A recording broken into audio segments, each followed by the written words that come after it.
Tetapi Allah tidak menjamin bahwa orang-orang yang memperjuangkan kebenaran itu akan selalu menang.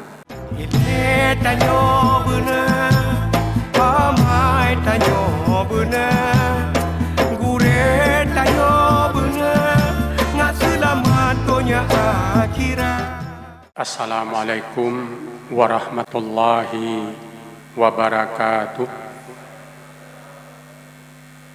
Alhamdulillahi rabbil alamin. Assalatu wassalamu ala Muhammadin wa ala alihi wa ashabihi wa man tabi'ahum bi ihsanin ila yaumiddin. Asyhadu an la ilaha illallah wa asyhadu anna Muhammadan abduhu wa rasuluh. Amma ba'du. Allah Subhanahu wa taala berfirman, A'udzu billahi minasyaitonir rajim. Wa minan nasi may yu'jibuka qawluhu fil hayatid dunya wa yushhidullaha ala ma fi qalbihi wa huwa aladul khisam wa idza tawalla sa'a fil ardi liyufsida fiha wa yuhlikal harta wan nas wallahu la yuhibbul fasad wa idza qila lahu ittaqillah akhadhathul izzatu bil ithmi fahasbuhu jahannam wa labi'sal mihad wa minan nasi may yashri nafsahu ibtigha'a mardatillah wallahu raufum bil ibad. Hadirin jamaah salat Isya dan Tarawih yang dirahmati Allah, pada kesempatan singkat ceramah menjelang salat Tarawih ini, khatib penceramah telah membacakan beberapa ayat dari surat Al-Baqarah, tepatnya Al-Baqarah ayat 204 sampai dengan 207. Ayat ini bermakna lebih kurang di antara orang-orang, di antara tokoh-tokoh, ada yang kamu kagumi, yang kamu hormati pendapat-pendapat dan pemikirannya tentang kehidupan dunia, dan dia bersaksi dengan Allah apa yang dia sampaikan itu adalah kebenaran. Jadi pikiran-pikirannya untuk memakmurkan dunia, pikiran-pikiran mereka untuk mengurus dunia ini, kita kagumi, dianggap sangat brilian oleh umat, dan untuk mengukuhkan pendapatnya itu dia bersumpah bahwa itu sesuai dengan perintah Allah Subhanahu wa taala. Sebetulnya apa yang dia sampaikan itu seluruhnya tidak benar, seluruhnya kebohongan, seluruhnya tipu daya. Apabila mereka diberi kesempatan untuk memimpin, maka dia akan membawa kehancuran kepada masyarakat dan juga kepada lingkungan. Dan Allah tidak menyukai orang-orang yang membuat kerusakan. Apabila mereka diingatkan, wa idza qila lahu ittaqillah akhadhathul izzatu bil itsm, maka dia akan membela diri dengan cara apapun, maka mereka akan masuk ke dalam neraka di akhirat nanti. Sebaliknya, ada orang-orang yang menjual dirinya untuk mengharap rahmat Allah, untuk mengharap keridaan Allah, dan Allah Maha berbuat baik, Maha melindungi umat-umatnya. Hadirin jamaah yang terhormat, ayat yang penceramah bacakan tadi, yang saya bacakan tadi, ingin saya kaitkan dengan peristiwa sejarah setelah Rasulullah wafat. Saya mohon maaf sekiranya ceramah ini kurang cocok dengan situasi tarawih atau situasi bulan Ramadan. Tapi saya berharap ada renungan yang bisa kita ambil. Nabi Muhammad wafat, dan ketika beliau wafat tidak ada pengganti yang beliau tunjuk, tidak ada. Sehingga kaum muslimin bermusyawarah bagaimana siapa yang akan menjadi pengganti beliau. Musyawarah untuk mencari pengganti Rasulullah berlangsung sangat alot, sangat liat ya. Jadi tukar pikirannya itu berlangsung panjang sekali. Rasulullah meninggal hari Senin, jenazahnya baru dikuburkan malam Rabu, karena kaum muslimin bermusyawarah mencari siapa pengganti Rasulullah. Itu dilaksanakan pada hari Senin. Hari Selasa malam Rabu baru selesai Abu Bakar terpilih sebagai khalifah, baru sesudah itu Rasulullah dikuburkan. Ini fakta sejarah. Kita bisa buka buku sejarah apa saja, insya Allah isinya seperti apa yang saya sampaikan. Rasulullah Abu Bakar memerintah selama 2 tahun setengah, dan dia wafat karena usia tua pada umur sekitar 60 lebih. Berbeda dengan Rasulullah ketika wafat, tidak menunjuk pengganti, membiarkan umat bermusyawarah. Abu Bakar meminta kesediaan masyarakat, kesediaan tokoh-tokoh yang ada di Madinah untuk bisa menerima Umar sebagai pengganti beliau. Dan orang-orang terhormat, orang-orang tua, katakan tokoh-tokoh sahabat Nabi yang ada di Madinah menerima pilihan Abu Bakar. Lalu Umar dipilih menjadi khalifah. Beliau memerintah sekitar 12 tahun. Tapi ada seorang budak ya, Parsi, seorang tokoh Parsi, karena kalah perang diangkat, diambil menjadi budak. Lalu dia masuk Islam. Dia membuat sebuah pengaduan kepada Umar. Umar menganggap pengaduannya itu tidak memenuhi syarat karena itu tidak digubris oleh Umar. Tetapi dia mengancam bahwa dia akan melakukan sesuatu yang akan mengecewakan atau mengejutkan Umar. Dan ternyata dia menikam Umar ketika salat subuh. Dan Umar wafat karena ditikam oleh seorang budak yang pura-pura atau yang memeluk Islam tapi tidak puas atas kepemimpinan Umar. Sesudah ini dipilih Utsman sebagai khalifah. Umar sebelum meninggal sempat menunjuk 12 orang sebagai tokoh yang akan memilih. Jadi 12 orang ini tidak boleh tidak dipilih, 12 orang ditunjuk sebagai orang-orang, sebagai formatur yang akan memilih khalifah pengganti Umar. Tapi dari 12 orang itu ada beberapa yang tidak boleh dipilih ya, jadi setengah kira-kira dari jumlah itu tidak boleh dipilih, tapi setengah yang lain boleh dipilih.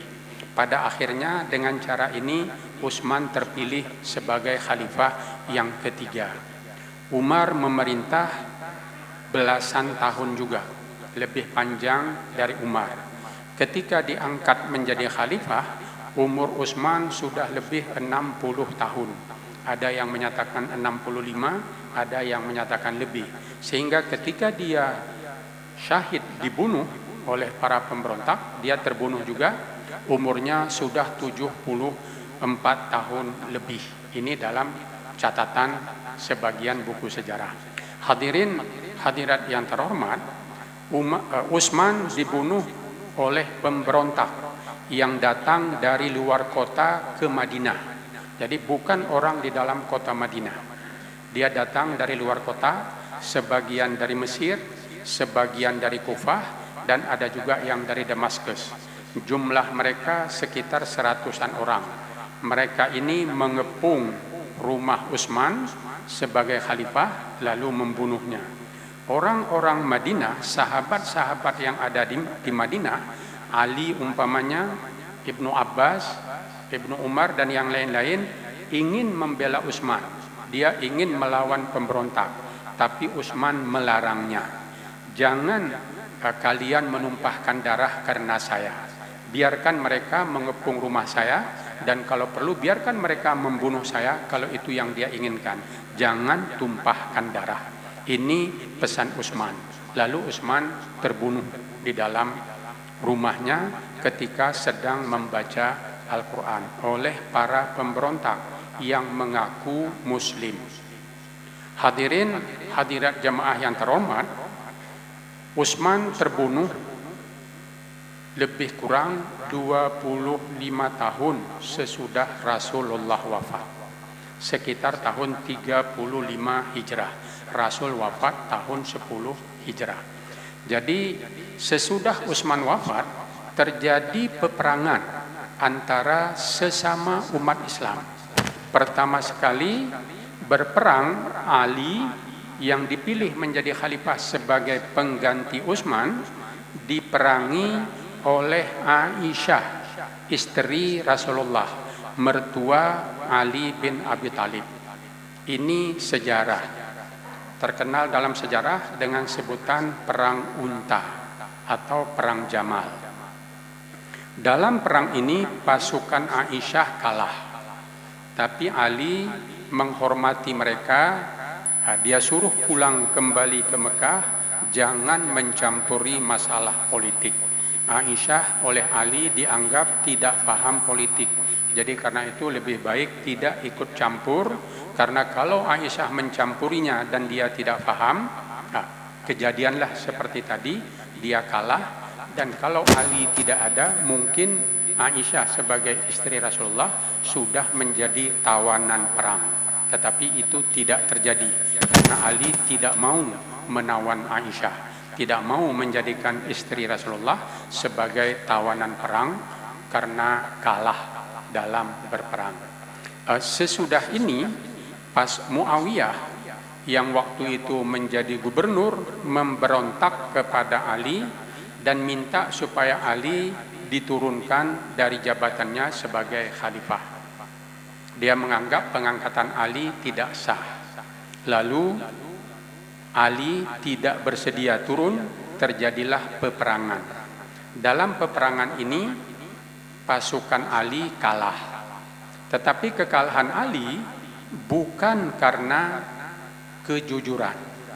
Ali kalah karena ada manipulasi, ada ketidakjujuran.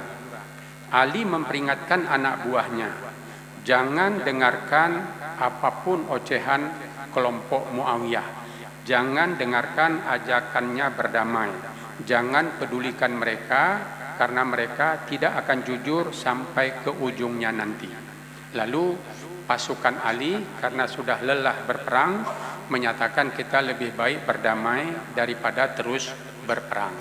Dan ternyata dalam perdamaian itu tidak berlangsung jujur. Ali tetap kalah, dia dimakzulkan, dia diberhentikan dari jabatan khalifah, sedangkan Muawiyah mengangkat diri menjadi khalifah. Jadi keadaan tidak damai. Hadirin hadirat jamaah yang terhormat, saya mohon maaf kalau ini saya ceritakan secara singkat-singkat, ya hanya beberapa menit. Jadi tentu banyak bagian-bagian yang tidak sama persis dengan yang terjadi, dan mungkin juga akan ada salah tafsir dari hadirin hadirat atas peristiwa ini. Tetapi yang ingin saya sampaikan, seperti ayat yang saya bacakan tadi, ada sekelompok orang, kalau kita dengar pembicaraan mereka tentang dunia, itu sangat mengagumkan kita. Kita sangat merasa hormat kepada mereka, kita merasa apa yang disampaikan itu adalah kebenaran. Sedangkan sebetulnya itu bukan kebenaran, itu kerusakan, itu kehancuran. Ini dinyatakan oleh Al-Quran. Sebaliknya, ada orang yang sungguh-sungguh membela agama. Ada orang yang sungguh-sungguh membela agama. Ini disebutkan oleh Al-Quran. Wa minan nasi may yashri nafsahu ibtigha'a mardatillah wallahu raufum bil ibad. Tetapi Allah tidak menjamin bahwa orang-orang yang memperjuangkan kebenaran itu akan selalu menang. Itu tidak dijamin oleh Allah. Itu tidak dijamin di dalam ayat ini.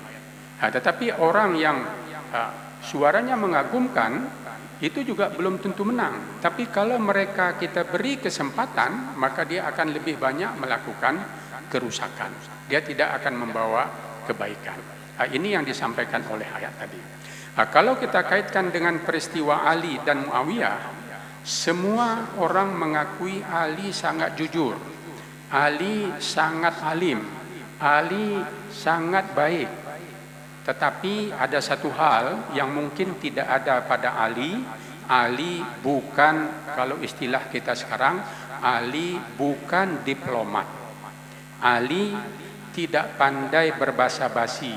Dia terlalu jujur. Banyak orang tidak suka kepada Ali karena dia tidak bisa berbahasa basi. Ada orang bertanya kepada Ali, "Hai Ali, kenapa ketika dahulu Umar menjadi khalifah tidak ada keributan, tapi ketika Anda menjadi khalifah kok dunia ini kacau?" Ali menjawab, "Ketika Umar menjadi khalifah rakyatnya seperti saya, tapi ketika saya menjadi khalifah rakyatnya seperti kamu." Ini jawaban Ali. Jadi artinya ketika Umar dulu memberikan perintah itu ditaati, tapi ketika Ali memberikan perintah tidak ditaati. Lalu kenapa Ali tidak ditaati, Umar ditaati? Banyak tokoh sejarah menyatakan Umar itu diplomat, Ali bukan diplomat. Ali tidak pandai berbahasa basi. Banyak orang tidak senang kepada dia. Jadi ketika ada Gubernur Ali minta sebagian uang Baitul Mal digunakan untuk beberapa keperluan yang sebetulnya kepentingan umum, itu kepentingan umum, bukan kepentingan pribadi. Tapi Ali menjawab, ada pekerjaan lain, ada kepentingan lain yang lebih mendesak. Jangan gunakan untuk apa yang Anda minta, tapi ada kepentingan lain. Kalau kita sebut sederhana, dia meminta itu untuk memperbaiki jalan, katakanlah begitu. Lalu sedangkan orang masih kelaparan, jadi Ali menyatakan jangan dulu perbaiki jalan, perbaiki dulu, berikan dulu bantuan kepada orang-orang yang kelaparan. Nanti kalau yang kelaparan ini sudah bisa atasi, baru kita perbaiki jalan. Gubernur itu menjadi tidak senang. Lalu dia meninggalkan Ali, pindah ke kelompok Muawiyah. Banyak orang-orang yang sebetulnya ingin membela Ali, tetapi karena perilaku Ali yang terlalu tegas, yang tidak berbahasa basi, menjadikan anak buahnya itu makin lama makin berkurang, dan semua itu dirangkul oleh Muawiyah. Amr bin As umpamanya pada mulanya sahabat Ali, dia melawan Muawiyah. Tetapi Muawiyah menjanjikan kepada Amr bin As, kalau Muawiyah terpilih sebagai khalifah, maka Amr bin As akan diangkat menjadi gubernur, akan tetap sebagai gubernur di Mesir. Tapi Ali memecat Amr bin As karena dia melakukan kesalahan. Ali katakan terus terang, Anda tidak bisa berlama-lama menjadi khalifah di Mesir karena Anda melakukan kesalahan. Muawiyah berkata, Anda boleh terus di sana kalau nanti saya menjadi khalifah. Pada akhirnya Amr bin As memilih Muawiyah. Dia meninggalkan Ali. Abdullah bin Abbas itu juga anak buah Ali pada awalnya. Tapi karena Ali menegur Abdullah bin Abbas karena dia dianggap tidak serius memperbaiki keadaan, dia meninggalkan Ali. Tapi dia tidak pergi kepada Muawiyah. Dia tidak menjadi pengikut Muawiyah, tapi dia tidak lagi bersama-sama dengan Ali. Dia tidak mau membela Ali. Dia menjadi kelompok yang independen.